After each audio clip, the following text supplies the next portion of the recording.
everybody. Welcome in. Hi, Steg Music. Thank you for the follow 2 minutes ago. I realize my model is not here because my computer is all sorts of, I don't want to work right now.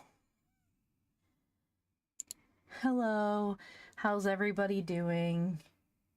I hope you're doing better than my computer. How are you, Jamesy? Welcome in. Let's see. Waste, congrats on getting first. I think Faded got it first the last time. Welcome in. Crusader, welcome in. You're tired. Oh, thank you for the raid. I didn't even realize it. You're my problem now. Hello, everybody. Sorry for being a little late. DT, welcome in. Computers really are out here. They really are not wanting to put up with it today. Let's see. Am I loaded in yet? Am I loaded into the virtual sphere? Maybe. Hello, Alteragan. Welcome in. Thank you for the follow. Where am I? There I am. Let's see. We're going to go with hair up today because we feel like it. And where's... Oh, Apple's coming to visit for the moment. How is everybody doing? I hope you're doing well. I am having one of those days, but I'm happy to be here. We're going to continue reading Five Little Peppers and How They Grew. The children's book from 1906, I believe it is. Double check.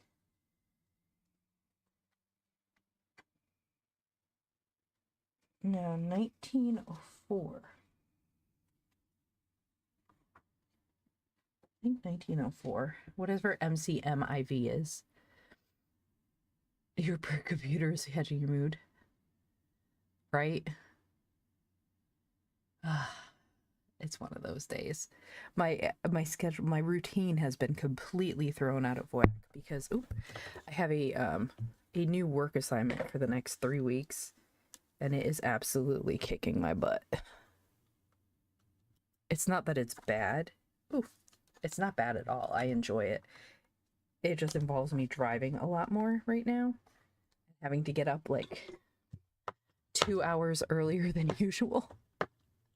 So I'm a very tired teacher, very sleepy in the mornings. It also deals with me having to fight traffic. Because instead of being 4.5 miles from where I work, I'm like 25 miles from where I work. So I hope everyone else is doing well, that the weather is well. I have my tea.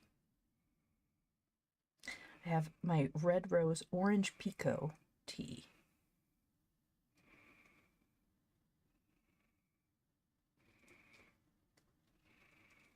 Which Amazon delivered in the worst possible packaging.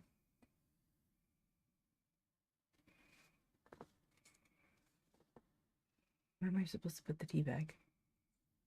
Oh, I can put it right here. It is a big change, but it's only for 3 weeks. I'm helping out some people that were in a bit of a bind. So I decided, yeah, sure, I'll do it.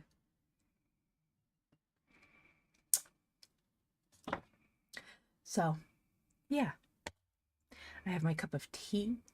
I have my solar light on, so hopefully my body will be like, oh, hey, it's not as late as you think it is.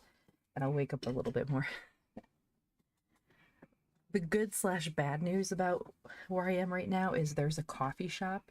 Hey, Kintran, welcome in. There's a coffee shop right there, and they have maple lattes.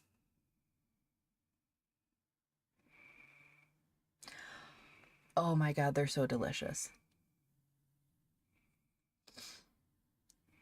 They add brown sugar, and it's like real maple syrup and real brown sugar, because sometimes they don't mix it well enough, and I'll get like a chunk of brown sugar and to chew on, and I'm like, this is perfect. Oop, I just realized this did not connect. There we go. Tastes better. Yeah, it's absolutely delicious. I love maple syrup and everything. When I make coffee at home, I usually use maple syrup as my sweetener. It's so good. Not that table crap, the real stuff. Okay, so let's continue reading. Goodbye, Apple. There we go. So we are going to continue reading. Last time we ended We finished chapter... Oh, there's no real chapter title or numbers. We finished the kids... 3 of the 5 kids got measles. And Phronsie is feeling better. Polly is still unable to see. She's not doing very well. And Ben is also back on the mend. He's getting over his measles. So, let's start the next chapter. The Cloud Over the Little Brown House. I just realized I'm not on multi-chat. There we go. I didn't mean to miss anyone if you were over on YouTube. Okay. The Cloud Over the Little Brown House. When Phronsie, with many crows of delight and much chattering, had gotten fairly started the following morning on her much-anticipated drive with the doctor, the whole family, excepting Polly, drawn up around the door to see them off, Mrs. Pepper resolved to snatch the time and run down for an hour or two to one of her customers who had long been waiting for a little tailoring to be done for her boys.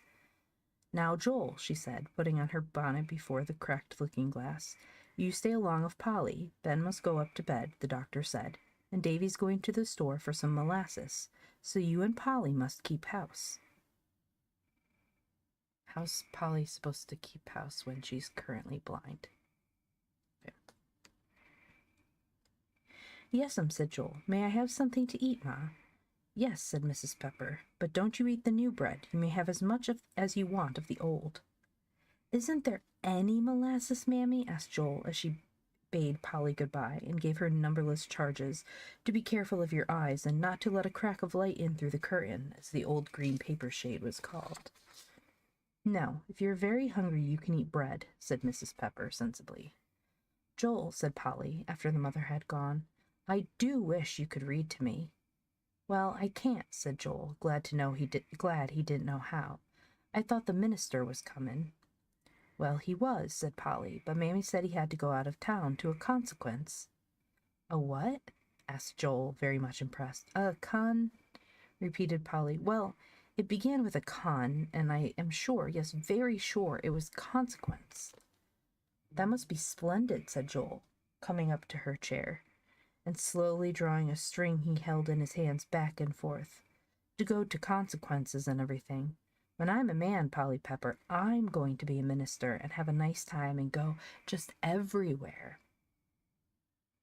"Oh, Joel," exclaimed Polly, quite shocked. "You couldn't be one. You aren't good enough."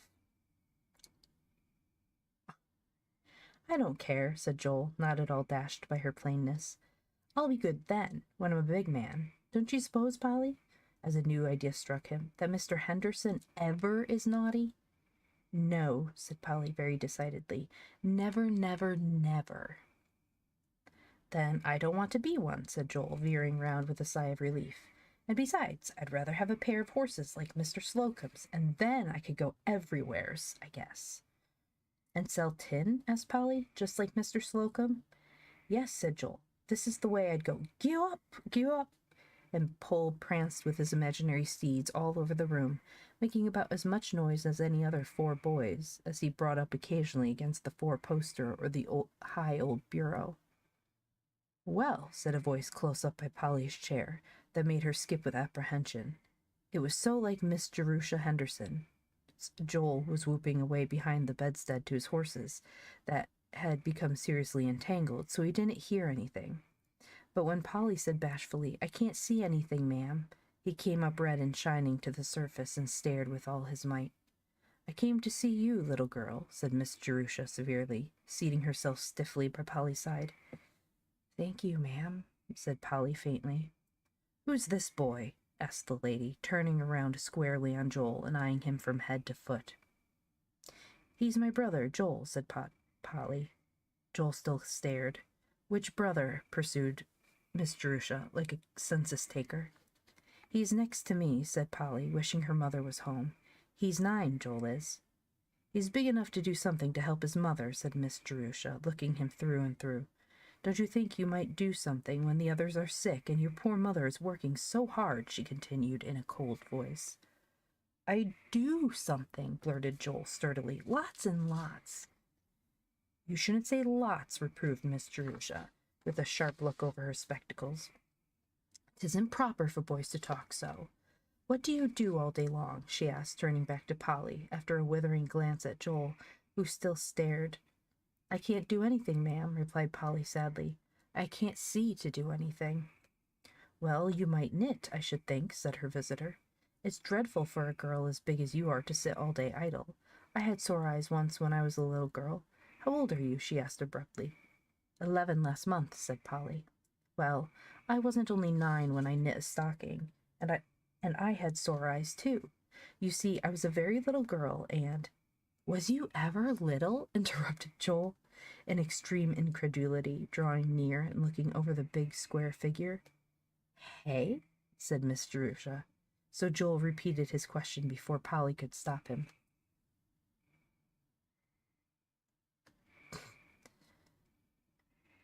Of course, answered Miss Jerusha, and then she added tartly, little boys shouldn't speak unless they're spoken to. Now, and she turned back to Polly again, didn't you ever knit a stocking? No, ma'am, said Polly. Not a whole one. Dear me, exclaimed Miss Jerusha, did I ever? And she raised her black mitts in intense disdain. A big girl like you never knit a stocking. To think your mother should bring you up so, and— She didn't bring us up, screamed Joel in indignation, facing her with blazing eyes. Joel, said Polly, be still. And you're very impertinent, too, said Miss Jerusha. A good child never is impertinent. Polly sat quite still, and Miss Jerusha continued. Now, I hope you will learn to be industrious, and when I come again, I will see what you have done. You aren't ever coming again, said Joel defiantly. No, never. Joel, implored Polly, and in her distress she pulled up her bandage as she looked at him. You know Mammy'll be so sorry at you. Oh, ma'am, and— She turned to Miss Jerusha, who was now thoroughly aroused to the duty she saw before her of doing these children good. I don't know what is the reason, ma'am. Joel never talks so. He's real good, and— It only shows, said the lady, seeing her way quite clear for a little exhortation, that you've all had your own way from infancy, and that you don't know, and you don't do what you might to make your mother's life a happy one. Oh, ma'am, cried Polly, and she burst into a flood of tears. Please, please don't say that. And I say, screamed Joel, stamping his small foot, if you make Polly cry, you'll kill her. Don't, Polly, don't. And the boy put both arms around her neck and soothed and comforted her in every way he could think of. And Miss Jerusha, seeing no way to make herself heard, disappeared, feeling pity for children who would turn away from good advice. But still Polly cried on. All the pent-up feelings that had been so long controlled had free vent now. She really couldn't stop. Joel, frightened to death, at last said, I'm going to wake up Ben. That brought Polly to, and she sobbed out, Oh, no, Joey, I'll stop. I will, said Joel, seeing his advantage. I'm going, Polly. And he started to the foot of the stairs. No, I'm done now, Joe, said Polly, wiping her eyes and choking back her thoughts. Oh, Joe, I must scream. My eyes ache so. And poor Polly fairly writhed all over the chair. What'll I do? Said Joel, at his wit's end, running back. Do you want some water? Oh, no, gasped Polly. Doctor wouldn't let me. I wish Mammy'd come. I'll go and look for her, suggested Joel, feeling as if he must do something, and he'd rather be out at the gate than to see Polly suffer. That won't bring her, said Polly, trying to keep still. I'll try to wait. Here she is now, cried Joel, peeping out of the window. Oh, goody. Poor kid is desperate to not be alone with his sister anymore. Uh-oh. Joel's turn.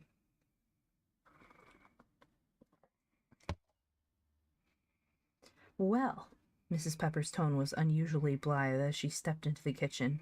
You've had a nice time, I suppose. What in the world? And she stopped at the bedroom door. Oh, Mammy, if you'd been here, said Joel, while Polly sat still, only holding on to her eyes as if they were going to fly out. There's been a big woman here. She came right in, and she talked awfully.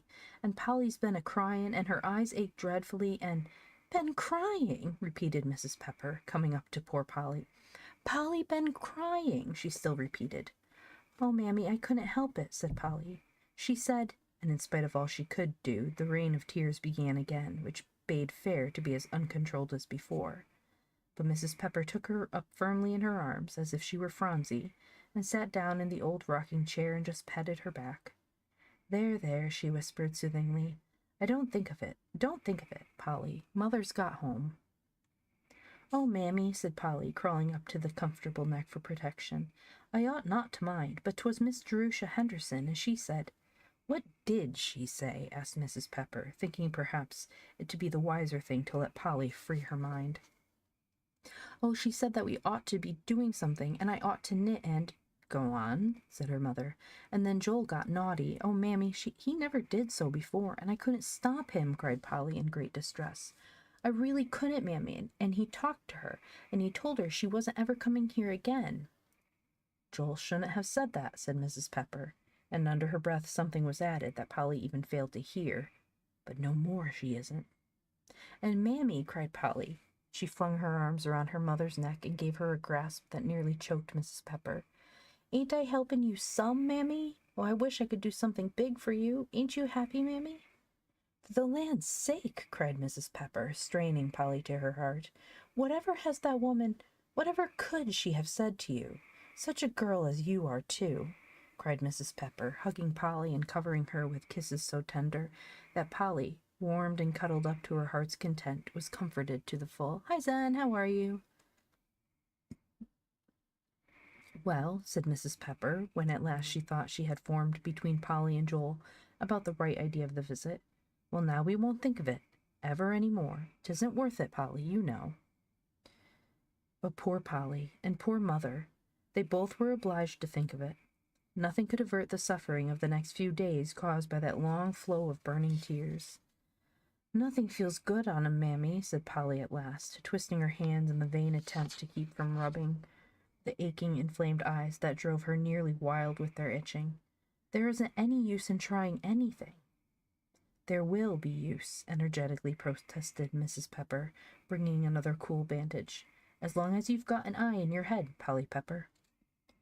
Doctor's face, when he first saw the change that the fateful visit had wrought, and heard the accounts, was very grave indeed. Everything had been so encouraging on his last visit that he had come very near promising Polly speedy freedom from the hateful bandage.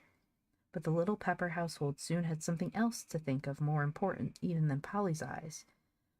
For now the heartiest, the jolliest of all the little group was down. Joel. How he fell sick they scarcely knew. It all came so suddenly. The poor bewildered family had hardly time to think before delirium and perhaps death stared them in the face. When Polly first heard it, by Phronsie's pattering downstairs and screaming, "Oh, Polly, Joey is dreadful sick, he is," she jumped right up and tore off the bandage. "Now I will help Mother, I will, so there." And in another minute she would have been up in the sick room. But the first thing she knew, a gentle but firm hand was laid upon hers, and she found herself back again in the old rocking chair, and listening to the doctor's words, which were quite stern and decisive. "Now I tell you," he said, "you must not take off that bandage again. Do you know the consequences? You will be blind, and then you will be a care to your mother all your life." "I shall be blind anyway," said Polly despairingly, "so it won't make any difference." "No, your eyes will come out of it all right, only I did hope," and the good doctor's face fell, "that the other two boys would escape, but," and he brightened up at sight of Polly's forlorn visage, "see you do your part by keeping still." But there came a day soon when everything was still around the once happy little brown house, when only whispers were heard from white lips and thoughts were fearfully left unuttered. On the morning of one of these days, when Mrs. Pepper felt she could not exist an hour longer without sleep, kind Mrs. Beebe came to stay until things were either better or worse. Still the cloud hovered, dark and forbidding. At last, one afternoon, when Polly was all alone, she could endure it no longer. She flung herself down by the side of the old bed and buried her face in the gay patched bedquilt.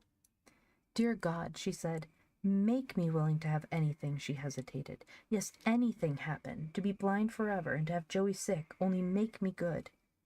How long she stayed there, she never knew, for she fell asleep, the first sleep she had had since Joey was taken sick, and little Mrs. Beebe coming in found her thus. "Polly," the good woman said, leaning over her, "you poor pretty creeter, you. I'm going to tell you something. There, just to think. Joel's going to get well."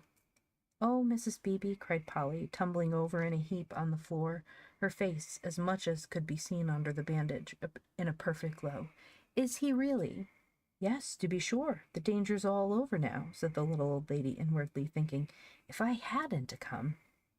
"Well, then, the Lord wants him to," cried Polly in rapture. "Don't he, Mrs. Beebe?" To be sure, repeated the kind friend, only half understanding. "Well, I don't care about my eyes, then," cried Polly, and to Mrs. Beebe's intense astonishment and dismay, she spun round and round in the middle of the floor. "Oh, Polly, Polly!" the little old lady cried, running up to her. "Do stop. The doctor wouldn't let you. He wouldn't really, you know. It'll all go to your eyes." "I don't care," repeated Polly in the middle of a spin, but she stopped obediently. "Seems as if I'd just as soon be blind as not. It's so beautiful Joey's going to get well." Davy's the only one who didn't get sick, it seems. So 4 out of 5 kids got measles?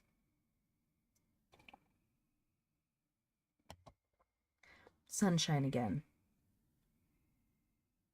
But as Joel was smitten down suddenly, so he came up quickly, and his hardy nature asserted itself by rapid strides toward returning health. And one morning he astonished them all by turning over suddenly and exclaiming, "I want something to eat." "Bless the Lord," cried Mrs. Pepper. "Now he's going to live." "He mustn't eat," protested Mrs. Beebe in great alarm, trotting for the cup of gruel. "Here, you pretty creeter, you. Here's something nice." And she temptingly held the spoon over Joel's mouth, but with a grimace he turned away. "Oh, I want something to eat. Some gingerbread or some bread and butter." "Dear me," exclaimed Mrs. Beebe, "gingerbread." Poor Mrs. Pepper saw the hardest part of her trouble now before her, and she realized that the returning appetite must be fed only on strengthening food, for where it was to come from she couldn't tell. "The Lord only knows where we'll get it," she groaned within herself. Yes, he knew. A rap at the door, and little David ran down to find the cause. "Oh, Mammy," he said, "Mrs. Henderson sent it. See?" And in the greatest excitement he placed in her lap a basket that smelt savory and nice even before it was opened. Thank you for the hydrate.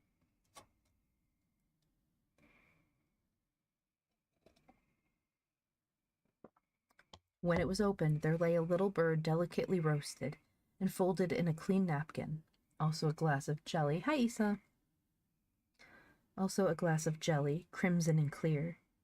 "Oh, Joey," cried Mrs. Pepper, almost overwhelmed with joy. "See what Mrs. Henderson sent you? Now you can eat fit for a king." That little bird certainly performed its mission in life, for as Mrs. Beebe said, it just touched the spot. And from that very moment Joel improved so rapidly they could hardly believe their eyes. "Oh, I haven't been sick," he cried on the 3rd day, true to his nature. "Mammy, I want to get up." "Oh, dear, no, you mustn't, Joel," cried Mrs. Pepper in a fright, running up to him as he was preparing to give the bedclothes a lusty kick. "You'll send 'em in." "Send what in?" asked Joel, looking up at his mother in terror as the dreadful thought made him pause. "Why, the measles, Joey. They'll all go in if you get out." "How they going to get in again, I'd like to know?" he asked Joel, looking at the little red spots on his hands in incredulity. Say, Ma." "Well, they will," said his mother, "as you'll find to your sorrow if you get out of bed." Oop, page stuck.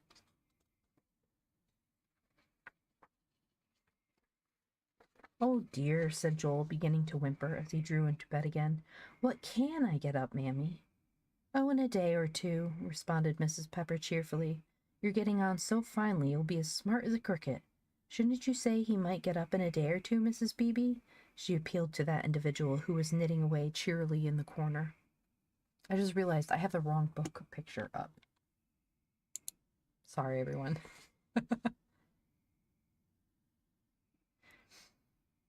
Well, if he keeps on as he's begun, I shouldn't know what to think, replied Mrs. Beebe. It beats all how quick he's picked up.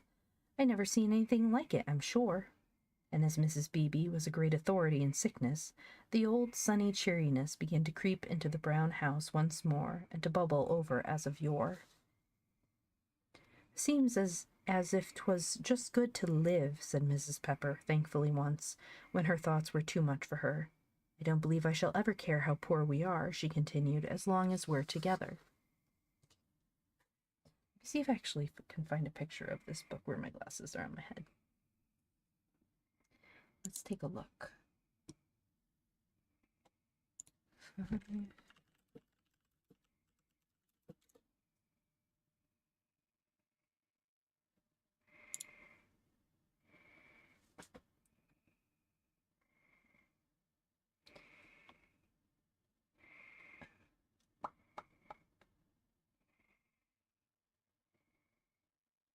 I don't know what edition I have. Like, I don't have a dust jacket on mine. Whatever, children's classic.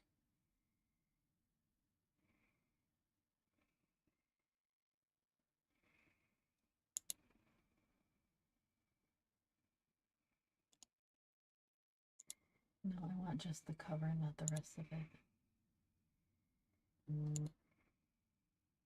Nope.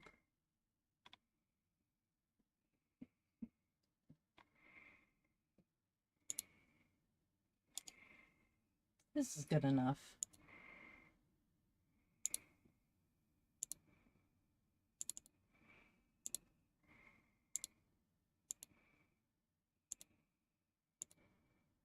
Here we go.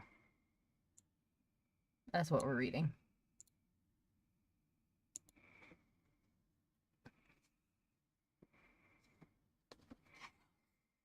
Look at the stove in the background. That darn stove.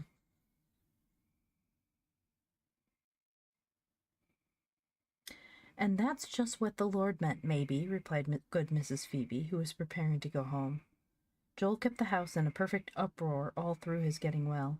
Mrs. Pepper observed one day, when he had been more turbulent than usual, that she was almost worn to a thread. "'Twasn't anything to take care of you, Joe," she added, "when you were real sick, because then I knew you where you were. But, well, you won't ever have the measles again, I suppose, and that's some comfort." Yeah, it is very old. I'm not sure which edition that is. Mine is the Children's Classics edition. So I'm not sure what the original cover looked like for this one. Little David, who had been nearly stunned by the sickness that had laid aside his almost constant companion, could express his satisfaction and joy in no other way than by running every third minute and begging to do something for him. And Joel, who loved dearly to be waited on, improved every opportunity that offered, which Mrs. Pepper, observing, soon put a stop to. "You'll run his legs off, Joel," at last she said, when he sent David the third time down to the wood pile for a stick of just the exact thickness, and which the little messenger declared wasn't to be found.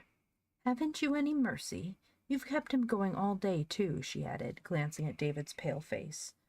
"Oh, Mammy," panted David, "don't. I'd love to go. Here, Joe, is the best I could find," handing him a nice smooth stick. "I know you do," said his mother, "but Joe's getting better now, and he must learn to spare you." "I don't want to spare folks," grumbled Joel, whittling away with energy. "I've been sick, real sick," he added, lifting his chubby face to his mother to impress the fact. "I know you have," she cried, running to kiss her boy. "But now, Joe, you're most well. Tomorrow I'm going to let you go downstairs.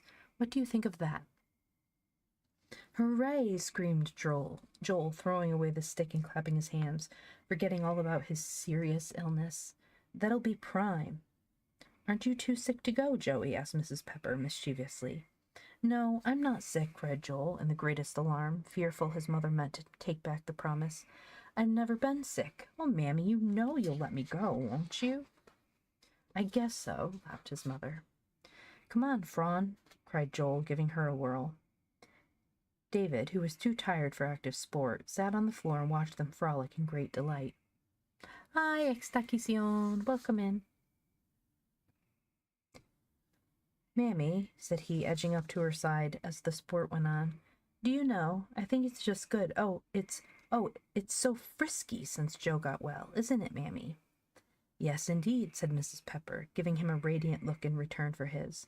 And when Polly's around again with her 2 eyes all right, well, I don't know what we shall do, I declare. Boo!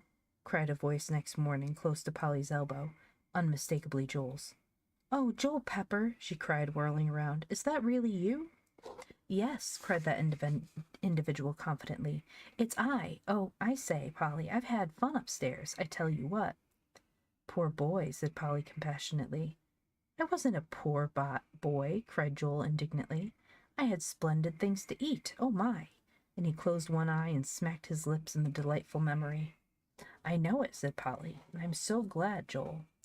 I don't suppose I'll ever get so many again, observed Joel reflectively, after a minute's pause, as one and another of the wondrous delicacies rose before his mind's eye. Not unless I have the measles again. Say, Polly, I can't have 'em again. Mercy, no, cried Polly in intense alarm. I hope not. Well, I don't, said Joel. I wish I couldn't have 'em 60, no, 200 times, so there. Oh, I wish I could have them. Joel. Well, Mammy couldn't take care of you, said Ben. You don't know what you're saying, Joe. Well, then, I wish I could have the things without the measles, said Joel, willing to accommodate. Only folks won't send 'em, he added in an injured tone. Polly's had it the hardest time of all, said her mother, affectionately patting the bandage. I think so, too, put in Ben. If my eyes hurt, I'd give up. So would I, said David, and Joel, to be in the fashion, cried also, I know I would, while little Phronsie squeezed up to Polly's side. And I, too. Would what, Puss? Asked Ben, tossing her up high. Have good things, cried the child, in delight at understanding the others. I would really, Ben, she cried gravely, when they all screamed. Well, I hope so, said Ben, tossing her higher yet. Don't laugh at her, boys, put in Polly. We're all going to have good times now, Phronsie, now we've got well. Yes, slapped the child from her high perch. We aren't ever going to be sick again, ever, any more, she added impressively. The good times were coming for Polly, coming pretty near, and she didn't know it. All the children were in the secret, for as Mrs. Pepper declared, they'd have to know it, and if they were to let into the secret, they'd keep it better. So they had individually and collectively been entrusted with the precious secret and charged with the extreme importance of never letting anyone know. They had been nearly bursting ever since with the wild desire to impart their knowledge. I'm afraid I shall tell, said David, running to his mother at last. Oh, Mammy, I don't dare stay near Polly. I do want to tell so bad. But be gone. I'm too tired to deal with butts. Butts are butts. Where are you?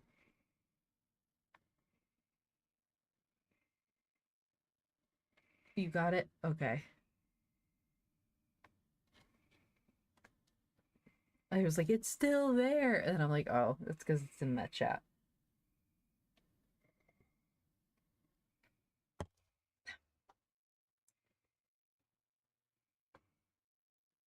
Okay. Oh, no, you won't, David, said his mother encouragingly. When you know Mother don't want you to, and besides, think how Polly'll look when she sees it. I know, cried David in the greatest rapture. I wouldn't tell for all the world. I guess she'll look nice, don't you, Mother? And he laughed in glee at the thought. Poor child, I guess she will. And then Mrs. Pepper laughed too, till the little old kitchen rang with delight at the accustomed sound. The children all had to play clap in and clap out in the bedroom while it came, and stagecoach, too. Anything to make a noise, Ben said.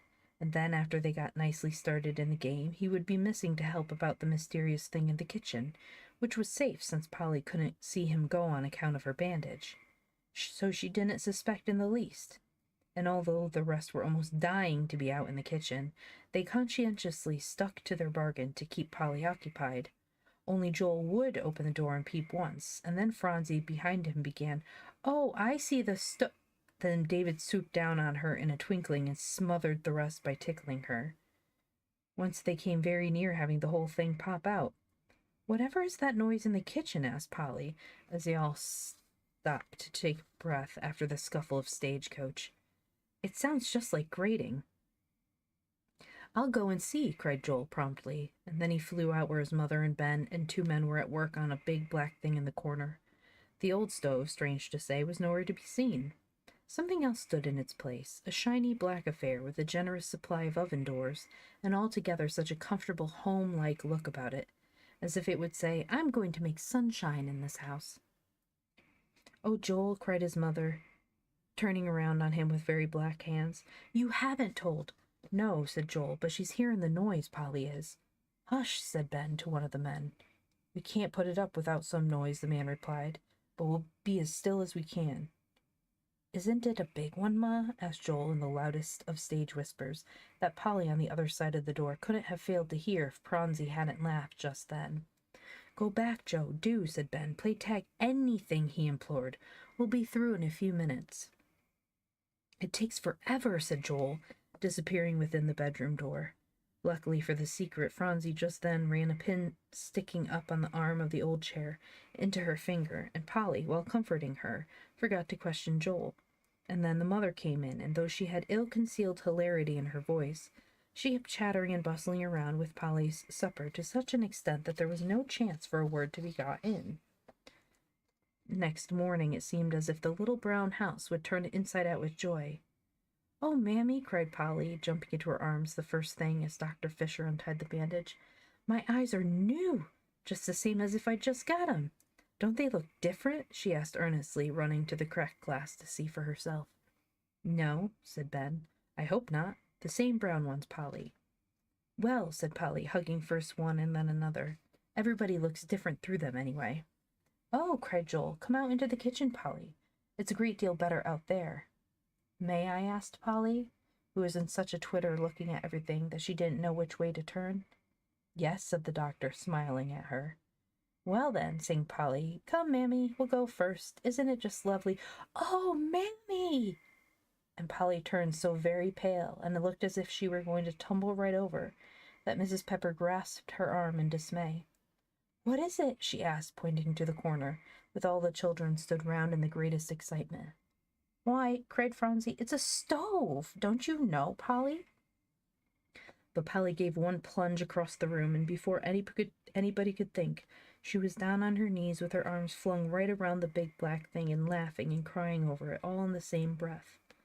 And then they all took hold of hands and danced around it like wild little things, while Dr. Fisher stole out silently, and Mrs. Pepper laughed till she wiped her eyes to see them go.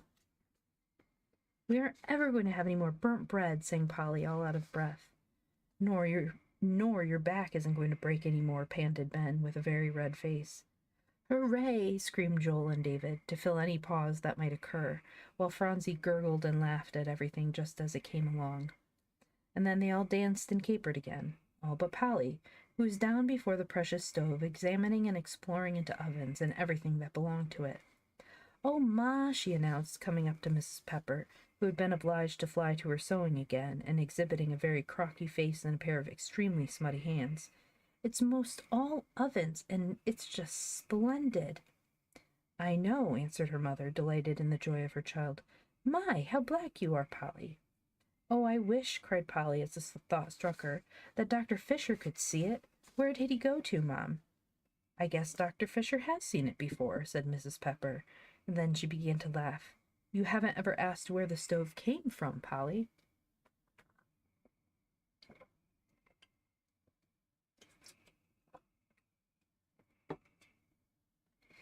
And to be sure, Polly had been so overwhelmed that if the stove had really been dropped from the clouds, it would have been a small matter of astonishment to her, as long as it had come. That was the main thing.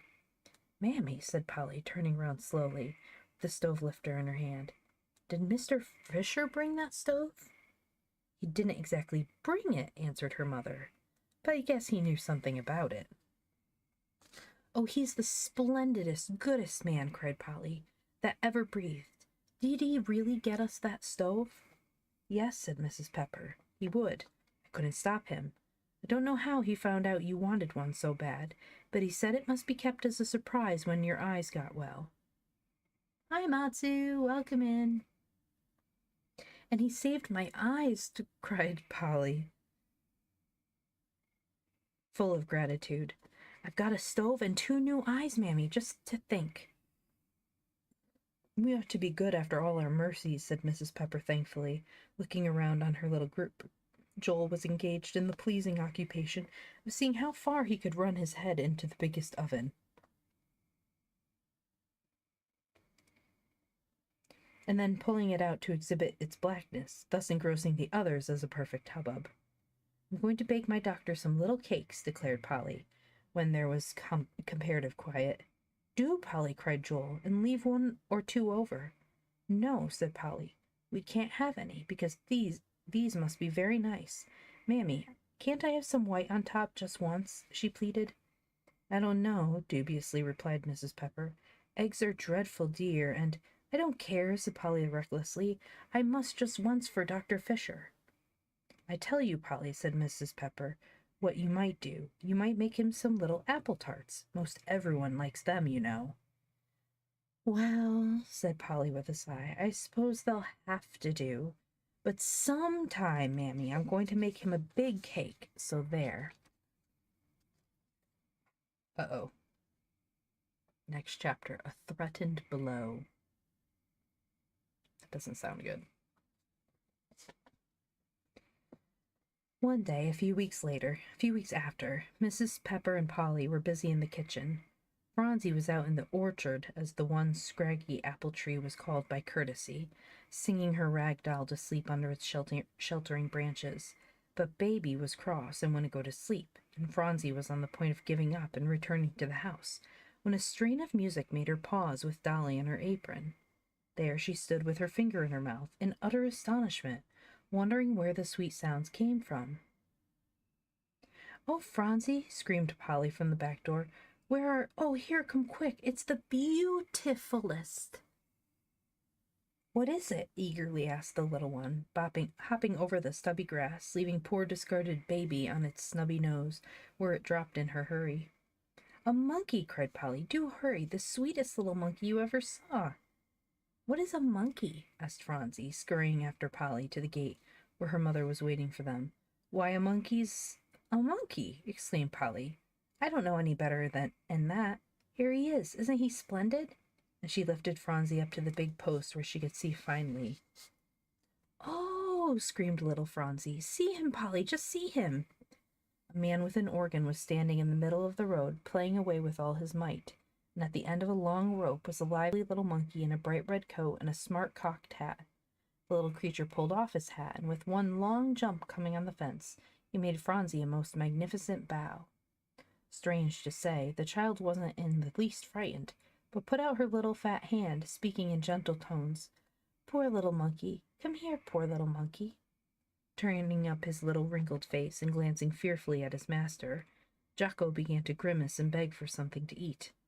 The man pulled the string and struck up a merry tune, and in a minute the monkeys spun around and around at such a lively pace and put in so many queer antics that the little audience was fairly convulsed with laughter. I can't pay you, said Mrs. Pepper, wiping her eyes, when at last the man pulled up the string, strap whistling to Jocko to jump up.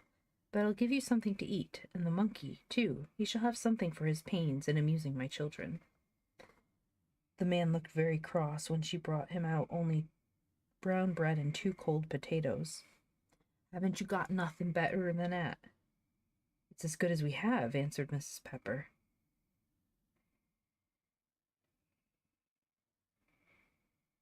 The man threw down the bread in the road, but Jocko thankfully ate his share, Polly and Phronsie busily feeding him, and then he turned and snapped up the portion his master had left in the dusty road. Then they moved on, Mrs. Pepper and Polly going back to their work in the kitchen. A little down the road the man struck up another tune. Phronsie, who had started merrily to tell Baby all about it, stopped a minute to hear, and she didn't go back to the orchard. About 2 hours after, Polly said merrily, I'm going to call Phronsie and Mammy. She must be awfully tired and hungry by this time. She sang gaily on the way, I'm coming, Phronsie, coming. Why, where? Peeping under the tree. Baby lay on its face disconsolately on the ground, and the orchard was empty. Phronsie was gone. It's no use, said Ben to the distracted household, and such of the neighbors as the news had brought hurriedly to the scene, to look any more around here. But somebody must go toward Hingham. He'd be likely to go that way. No one could tell where he would go, cried Polly, wringing her hands. But he'd change, Ben, if he thought folks would think he'd gone there, said Mrs. Pepper. We must go all roads, said Ben firmly. One must take the stage to Boxville, and I'll take Deacon Brown's wagon on the Hingham road, and somebody else must go to Toad Hollow. I'll go in the stage, screamed Joel. You could scarcely see out of his eyes, he had cried so. I'll find her, I know.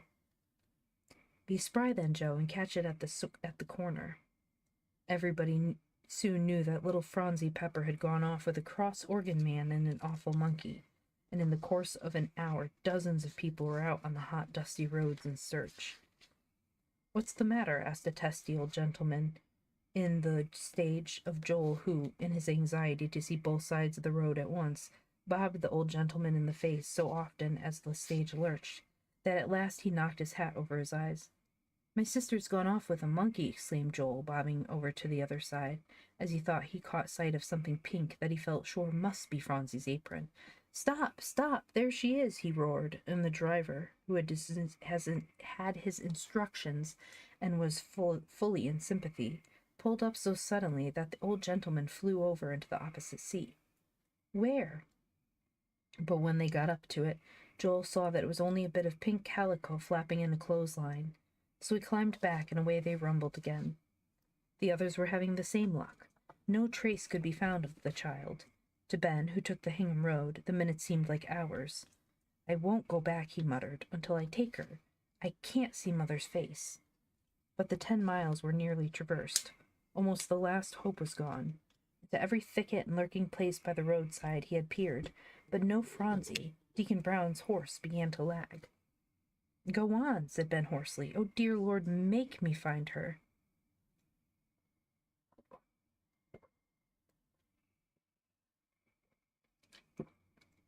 I'm so thirsty. I've already gone through a can of water and half a bottle of water and like a cup of tea.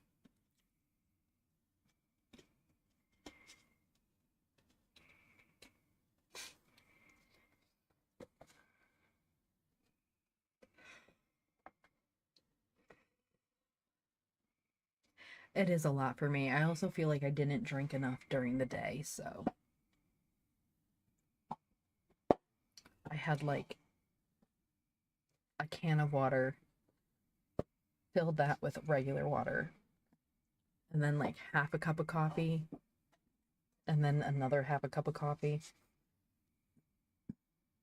So that's probably why.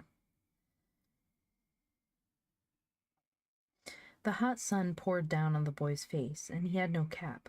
What cared he for that? On and on he went. Suddenly the horse stopped. Ben pulled up the reins to give him a cut when, whoa, he roared so loud that the horse, in very astonishment, gave a lurch that nearly flung him headlong. But he was over the wheel in a twinkling, and up with a bound to a small thicket of scrubby bushes on a high hill by the roadside. Here lay a little bundle on the ground, and close by it a big black dog, and over the whole, standing guard, was a boy a little bigger than Ben, with honest gray eyes, and the bundle was Phronsie. Don't wake her up, said the boy warningly, as Ben, with a hungry look in his eyes, leaped up the hill. She's tired to death. She's my sister, cried Ben. Our Phronsie. I know it, said the boy kindly, but I wouldn't wake her up yet if I were you. I'll tell you all about it. And he took Ben's hand, which was as cold as ice. Safe. Next chapter. It's all right, Prince, the boy added encouragingly to the big dog, who, lifting his noble head, had turned 2 big eyes steadily on Ben. He's all right. Lie down again. Then, flinging himself down on the grass, he told Ben how he came to rescue Phronsie. Prince and I were out for a stroll, said he. I live over in Hingham, pointing to a pretty little town just a short distance before them in the hollow. That is, laughing, I do this summer. Well, we were out strolling along about a mile below here on the crossroad, and all of a sudden, just as if they sprung right up out of the ground, I saw a man with an organ and a monkey and a little girl coming along that road. She was crying, and as soon as Prince saw that, he gave a growl. And then the man saw us, and he looked so mean and cringing I knew there must be something wrong, and inquired of him what he was doing with that little girl.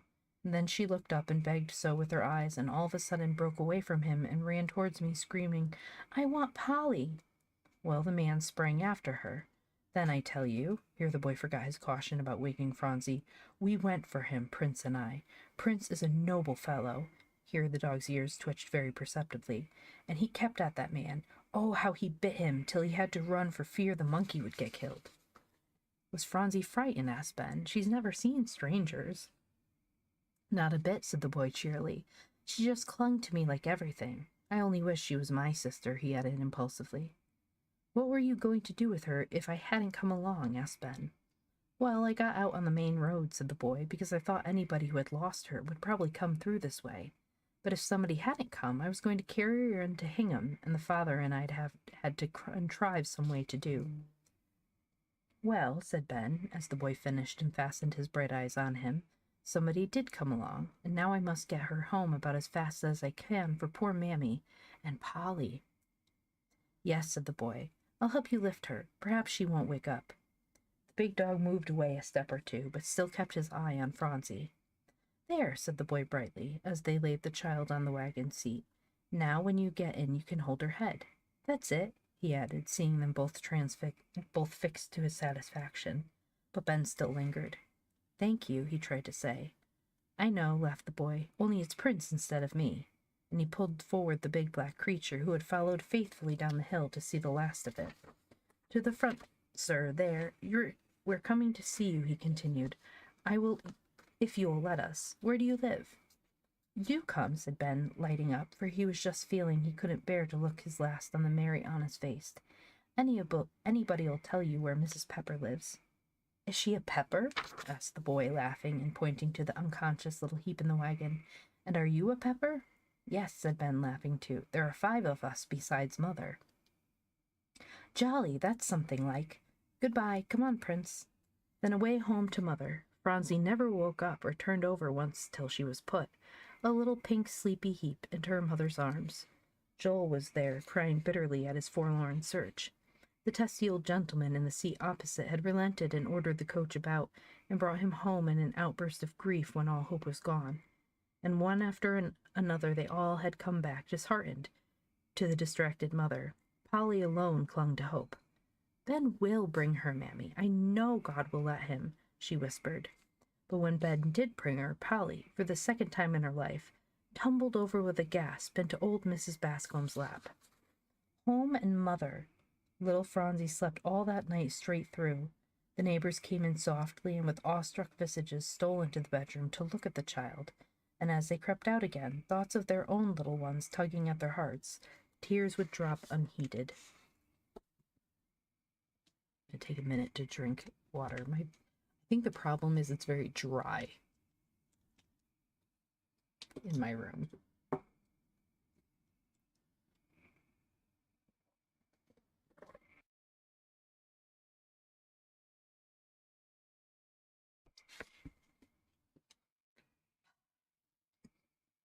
No, it doesn't help. Aria would be proud of me. Just water. Plain water. No flavor.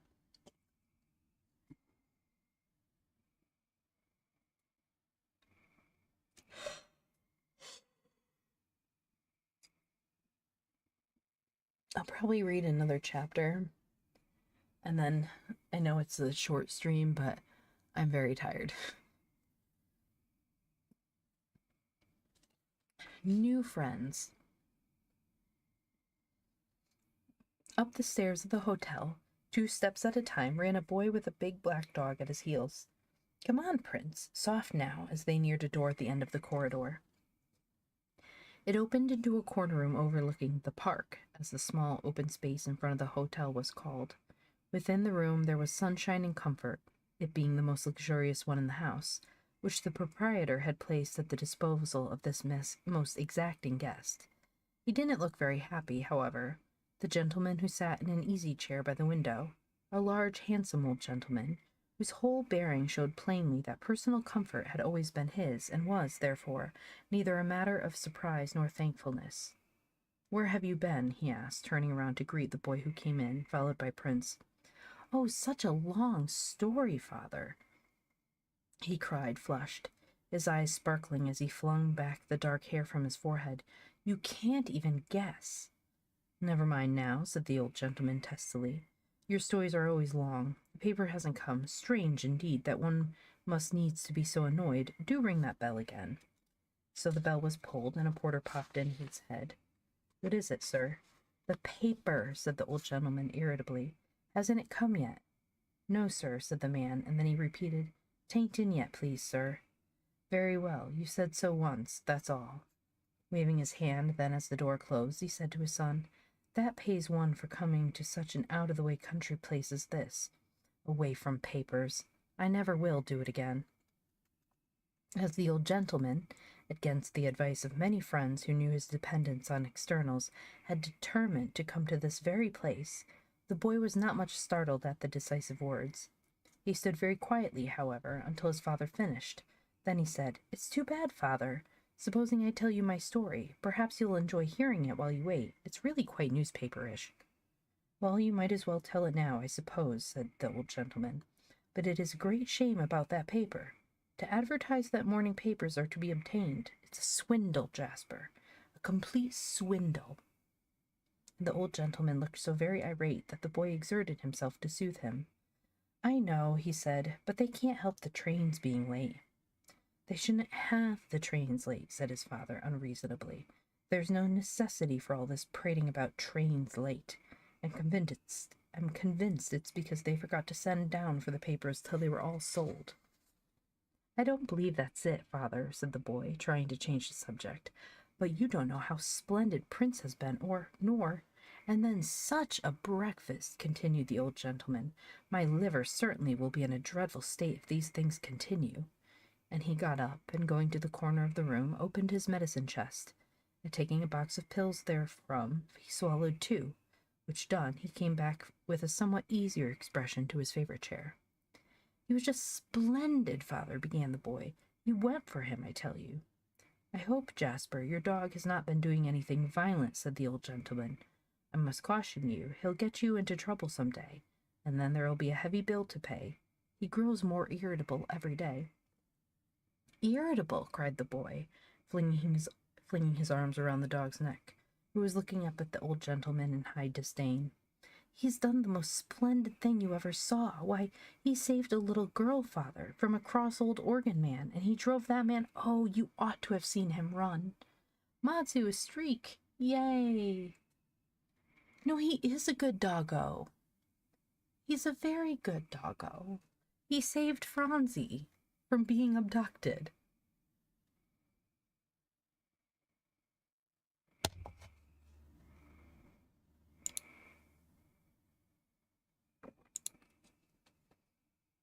So a very good doggo, yes. He's a very good doggo. Prince is good. And now that it was over, Jasper put back his head and laughed long and loud as he remembered the rapid transit of the musical pair. "Well, how do you know she wasn't the man's daughter?" asked his father, determined to find fault some way.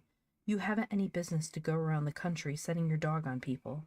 I shall have an awful bill to pay some day, Jasper. An awful bill," he continued, getting up and commencing to pace up and down the floor in extreme irritation.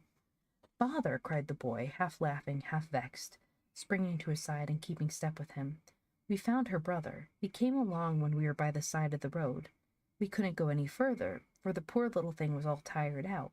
And don't you think they live over in Badgertown, and—" "Well," said the old man, pausing in his walk and taking out his watch to wonder if that paper would ever come. She had probably followed the organ man, so it served her right after all. "Well, but father," and the boy's dark eyes glowed, "she was such a cunning little thing. She wasn't more than 4 years old, and she had such a pretty little yellow head, and she said so funny, 'I want Polly.'" "Did she?" said the old gentleman, getting interested in spite of himself. "What then?" "Why then, sir," said Jasper, delighted at his success in diverting his thoughts, "Prince and I waited, and I was just going to bring her here to ask you what we should do when Dear me, said the old gentleman, instinctively starting back as if he actually saw the forlorn little damsel. You needn't ever bring such people here, Jasper. I don't know what to do with them, I'm sure.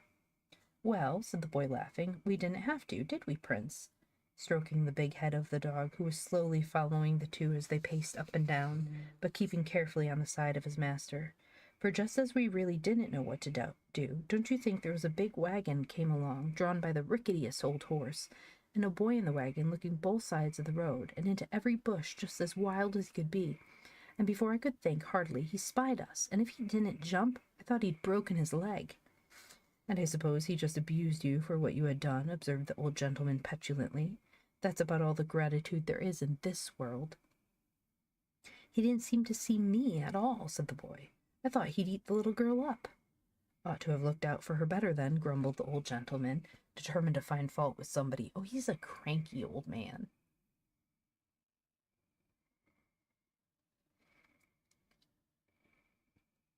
And he's a splendid fellow, I just know, cried Jasper, waxing enthusiastic. And his name is Pepper. Pepper, repeated his father. No nice family ever had the name of Pepper. Grouchy old fart, yeah, he's a curmudgeon. We don't like him here. Well, I don't care, and Jasper's laugh was loud and merry. He's nice anyway, I know. And the little thing's nice, and I'm going to see them, can't I, father? Dear me, said his father, how can you, Jasper? You do have the strangest taste I ever saw.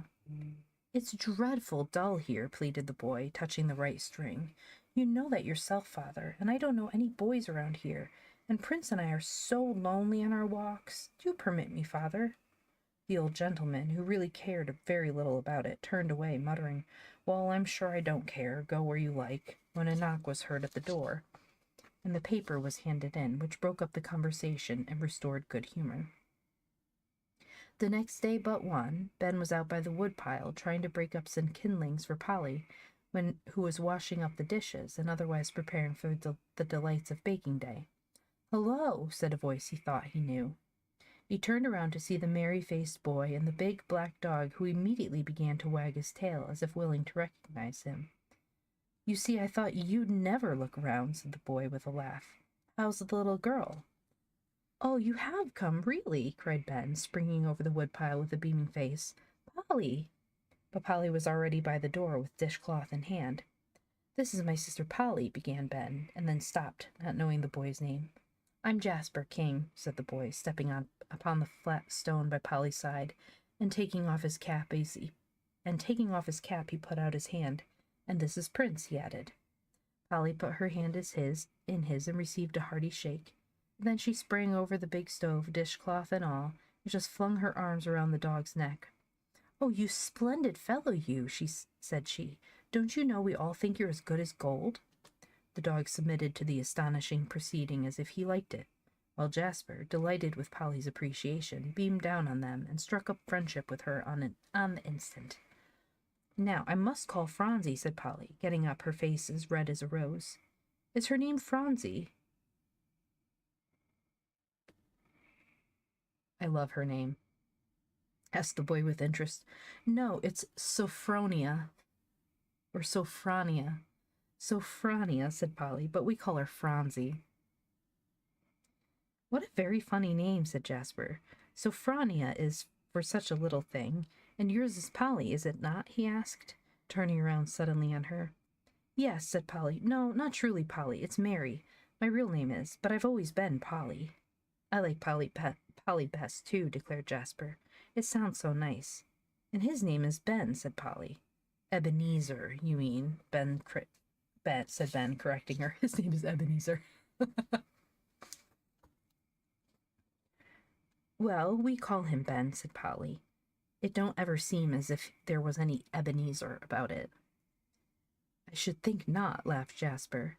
Well, I must get Phronsie again, said Polly, running back into the bedroom, where that small damsel was busily engaged in washing baby in the basin of water that she had with extreme difficulty succeeded in getting down on the floor. She had then, by means of a handful of soft soap, taken from Polly's soap bowl during the dishwashing, and a bit of old cotton, plastered both herself and baby to a comfortable degree of stickiness. "Phronsie," said Polly. "Dear me, what you doing? The big dog's out there, you know, that scared the naughty organ man." And the boy, but before the words were half out, Phronsie had slipped from under her hands, and to Polly's extreme dismay, clattered out into the kitchen.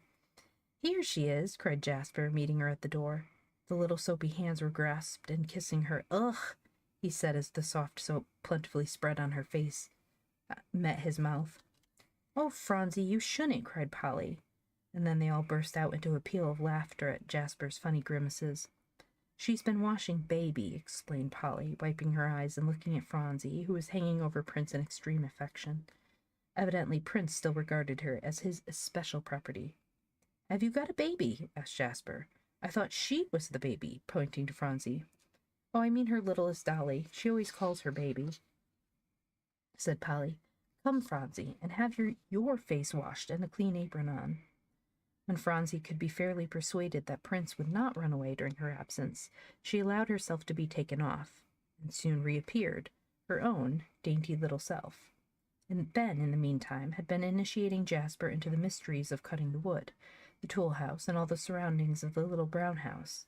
They had received a reinforcement in the advent of Joel and David, who stared delightedly at Phronsie's protector, made friends with the dog, and altogether had such a thoroughly good time that Phronsie, coming back, clapped her hands in glee to hear them. "I wish Mammy was home," said Polly, polishing up her last cup carefully. "Let me put it up," said Jasper, taking it from her. "It goes up here, don't it, with the rest?" reaching up to the upper shelf of the old cupboard. "Yes," said Polly. "Oh, I should think you'd have real good times," said the boy enviously. "I haven't a single brother or sister." "Haven't you?" said Polly, looking at him in extreme pity. "Yes, we do have real fun," she added, answering his questioning look. "The house is just brimful sometimes, even if we are poor." "We aren't poor," said Joel, who never could bear to be pitied. Then, with a very proud air, he said in a grand way, "At any rate, we aren't going to be long, for something's coming." "What do you mean, Joey?" asked Ben, while the rest looked equally amazed. "Our ships," said Joel confidently, as if they were right before their eyes, at which they all screamed. "See Polly's stove?" cried Phronsie, wishing to entertain in her turn. "Here it is," running up to it and pointing with her fat little finger. "Yes, I see," cried Jasper, pretending to be greatly surprised. "It's new, isn't it?" "Yes," said the child. "It's very all new, 4 yesterdays ago."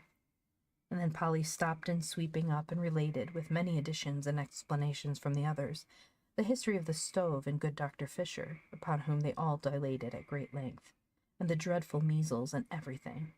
And Jasper sympathized and rejoined with them to their heart's content, and altogether got so very homelike that they all felt as if they had known him for a year. Ben neglected his work a little, but then visitors didn't come every day to the Peppers. So while Polly worked away at her bread, which she was going to make like biscuits, she said, the audience gathered in the little old kitchen was in the merriest mood and enjoyed everything to the fullest extent. "Do put in another stick, Benzie dear," said Polly. "This bread won't be fit for anything." "Isn't this fun, though?" cried Jasper, running up to try the oven. "I wish I could ever bake," and he looked longingly at the little brown biscuits waiting their turn out on the table. "You come out some day," said Polly sociably, "and we'll all try baking. Mammy'd like to have you, I know," feeling sure that nothing would be too much for Mrs. Pepper to do for the protector of little Phronsie. "I will," cried Jasper, perfectly delighted. "I can't think how awfully dull it is out in Hingham." "Don't you live there?" asked Polly with a gasp, almost dropping a tin full of little brown lumps of dough she was carrying to the oven. "Live there?" cried Jasper, and then he burst out into a merry laugh. "No, indeed, I hope not. Why, we're only spending the summer there, Father and I, in the hotel." "Where's your mother?" asked Joel, squeezing in between Jasper and his audience.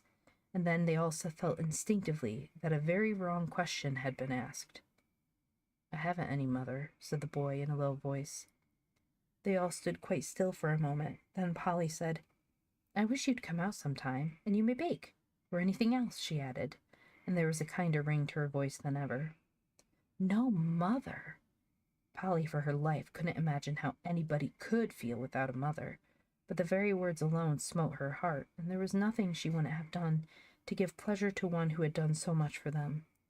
"I wish you could see our mother," she said gently. "Why, here she comes now. Oh, Mamsie dear," she cried, Do, Joe, run and take her bundle." Mrs. Pepper stopped a minute to kiss Phronsie. Her baby was dearer than ever to her now. Then her eye fell on Jasper, who stood respectfully waiting and watching her with great interest. "Is this," she asked, taking it all in at the first glance, the boy with the honest eyes, as Ben had described him, the big black dog, "is this the boy who saved my little girl?" "Oh, ma'am," cried Jasper, "I didn't do much. 'Twas Prince." "I guess you'll never know how much you never'll know how much you did do," said Mrs. Pepper. Then, looking with a long, keen gaze into the boy's eyes that met her own so frankly and kindly, "I'll trust him," she said to herself. "A boy with those eyes can't help but be good." And then somehow the hubbub ceased. Polly went on with her work, and the others separated, and Mrs. Pepper and Jasper had a long talk. When the mother's eyes fell on Phronsie playing round on the floor, she gave the boy a grateful smile that he thought was beautiful. "Well, I declare," said Jasper at last, looking up at the old clock in the corner by the side of the cupboard. "I'm afraid I'll miss the stage, and then Father'll never let me come again. Come, Prince." "Oh, don't go," cried Phronsie, wailing. "Let doggie stay. Oh, make him stay, Mammy." "I can't, Phronsie," said Mrs. Pepper, smiling, "if he thinks he ought to go." "I'll come again," said Jasper eagerly. "If I may, ma'am." He looked up at Mrs. Pepper as he stood cap in hand waiting for the answer. "I'm sure we should be glad if your father'll be willing," she added, thinking proudly. "My children are an honor to anybody, I'm sure." She glanced around on the bright little group she could call her own. "But be sure, Jasper," she laid her hand on his arm as she looked down into his eyes, "that your father is willing. That's all."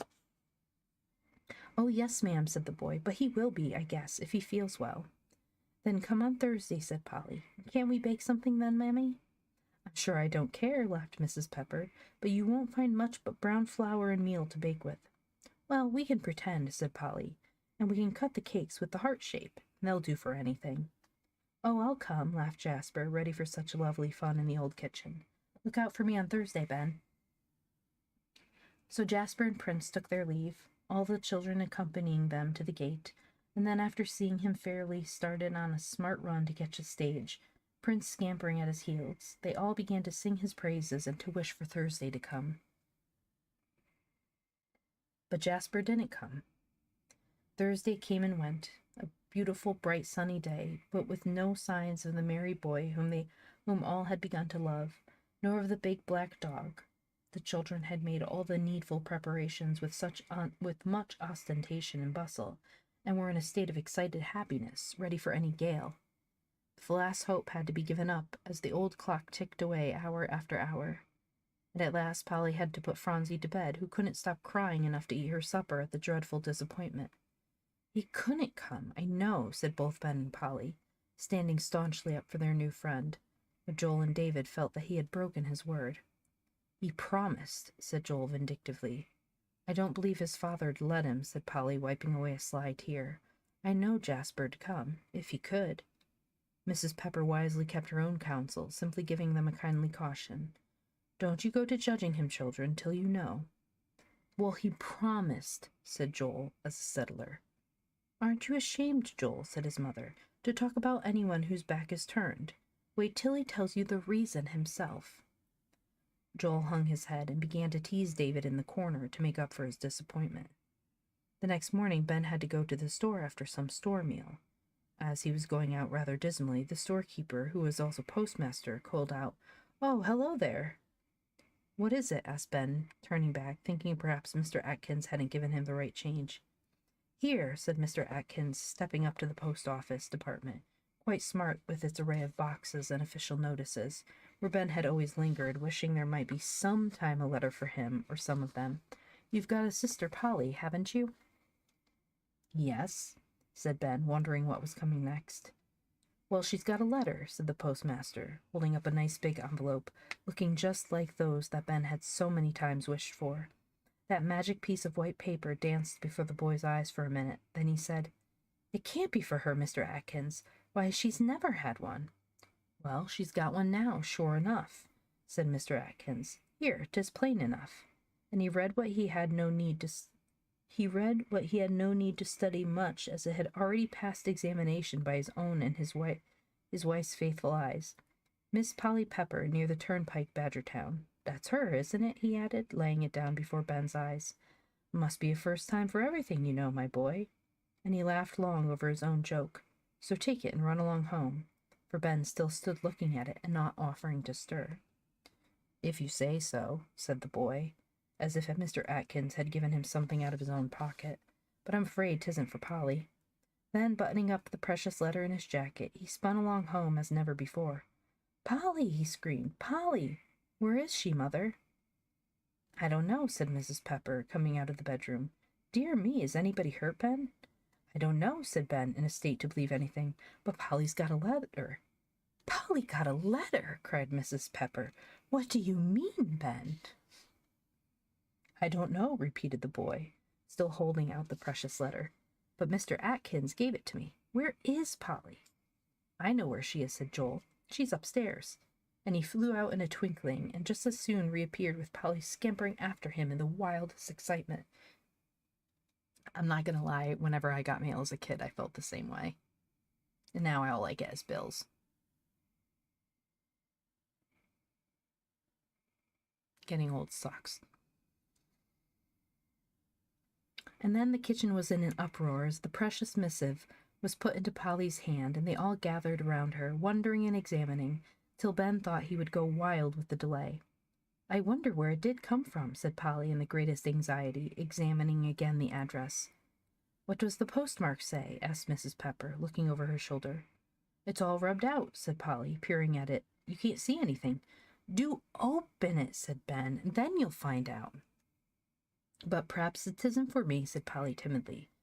Well, Mr. Atkins says it is, said Ben impatiently. Here, I'll open it for you, Polly. No, let her open it for herself, Ben, protested his mother. But she won't, said Ben. Do tear it open, Polly. No, I'm going to get a knife, she said. I'll go get one, cried Joel, running up to the table drawer. Here's one, Polly. Oh, dear, groaned Ben, you'll never get it open at this rate. But at last it was cut, and they all, holding their breath, gazed awestruck, while Polly drew out the mysterious missive. What does it say? Gasped Mrs. Pepper. Dear Miss Polly, began both Ben and Polly in a breath. Let Polly read, said Joel, who couldn't hear in the confusion. Well, go on, Polly, said Ben. Hurry. Dear Miss Polly, I was so sorry I couldn't come on Thursday. Oh, it's Jasper, cried all the children in a breath. Yeah. The two oldest, Ben and Polly. I told you so, cried Ben and Polly, perfectly delighted to find their friend vindicated fully. There, Joey Pepper. Well, I don't care, cried Joe, nothing daunted. He didn't come anyway. Do go on, Polly. I was so sorry I couldn't come, began Polly. You read that, said Joel. Oh, I know it, said Polly, but it's just so lovely. On Thursday, but my father was sick and I couldn't leave him. If you don't mind, I'll come again. I'll come some other day, if it's just as convenient for you, for I do want the baking and the nice time.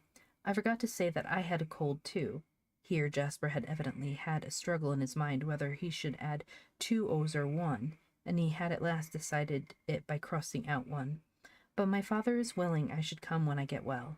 Give my love to all, and especially remember me respectfully to your mother, your friend Jasper Elliott King. Oh, lovely, lovely, cried Polly, flying around with the letter in her hand. So he is coming. Ben was just as wild as she was, for no one knew but Polly just how the new friend had stepped into his heart. Phronsie went to sleep happy, hugging Baby. And don't you think, Baby dear, she whispered sleepily, and Polly heard her say as she was tucking her in, that Jasper is really coming, really, and the big, beautiful doggy, too.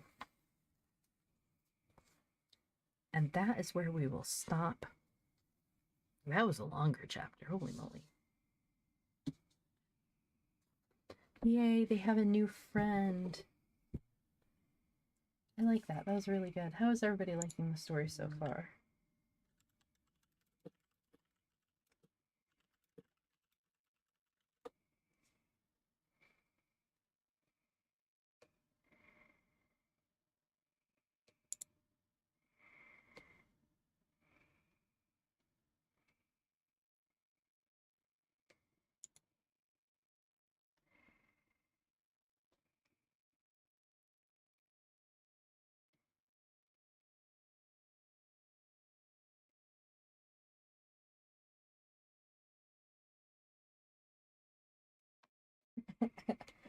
I just looked up something because I was like, oh, I wonder, and sure enough, there it is.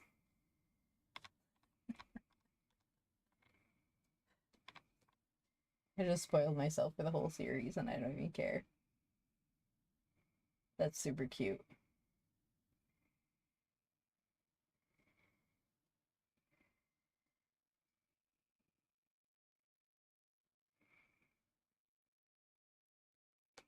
Oh, hello!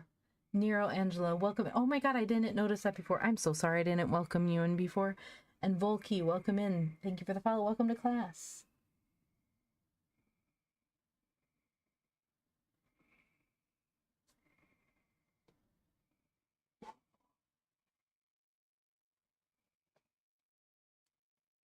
Oh, I love it. I'm gonna love this series. Okay, let's see. So, no stream tomorrow since I did stream today. And we will read, let's see, we finished Romances of Fanland on Saturday. I don't know what to read next. Oh, I know what I'll read next on Saturday. The Voyages Around My Room, or whatever it was.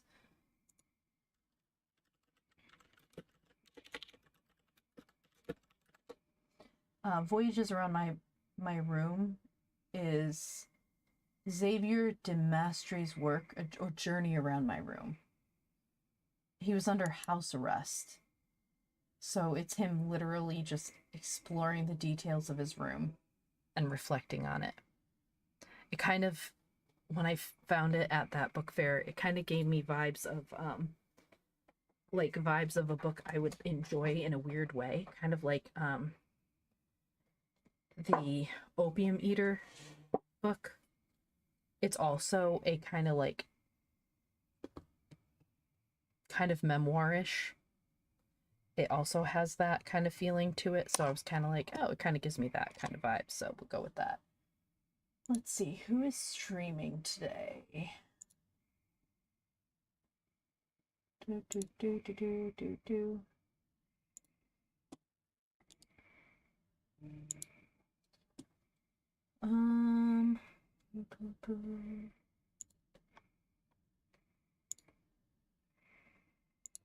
Is there anyone doing some reading? I have to bring my stuff over here.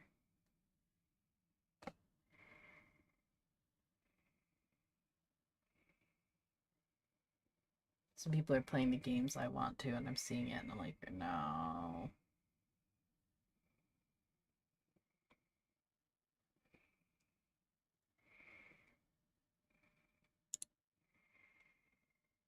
Let's see.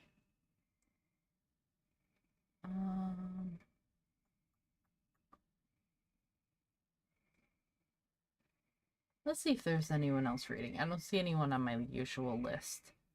So we'll come back here and we'll take a look and see if there's anything. Violet is on if we want to. I'll immediately pass out if we go to her stream, though. Like, legit, we'll just flop over. I don't see anyone reading here, so let's check this category. Writing and reading. Nope, that one's in Spanish. That one's a rerun. Do 5 more channels. Nope. Nope. There's nobody really doing anything. Oh, how dare.